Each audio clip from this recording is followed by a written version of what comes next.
the flowers for a couple of hours on a beautiful day.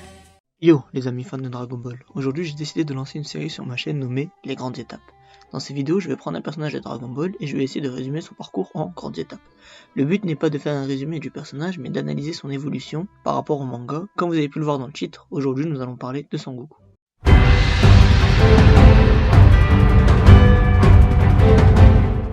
Pas besoin de rappeler qui est Sangoku, tout fan de manga le connaît. C'est un Saiyan arrivé sur Terre, recueilli par son grand-père Sangohan qui le tue par la suite et qui fait la rencontre de Bulma.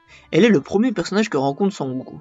Elle l'invite donc à le rejoindre dans sa quête des Dragon Ball et permettra par la suite de rencontrer d'autres personnages tels que Yamcha ou Muten Roshi.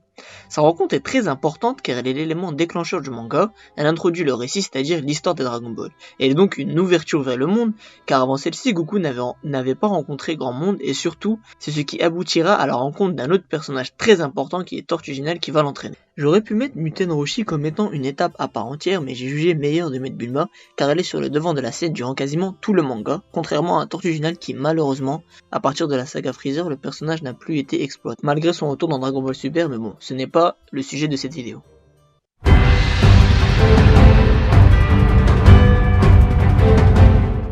C'est dans le tome 18 du manga que Sangoku découvre qu'il n'est pas terrain mais un Saiyan.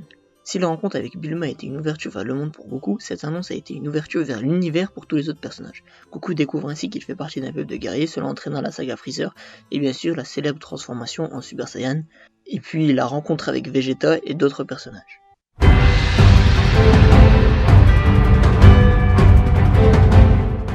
Si vous avez bien suivi la vidéo, le raisonnement suit un certain fil conducteur. On a vu que la rencontre avec Bulma est une ouverture vers le monde, la découverte de ses origines, une ouverture vers l'univers, et enfin la rencontre avec le dieu de la destruction Beerus, et cette fois-ci une brèche vers les 12 univers. Dragon Ball Super a une nouvelle approche globale, épisode après épisode, chapitre après chapitre, on découvre de nouveaux personnages plus forts les uns que les autres.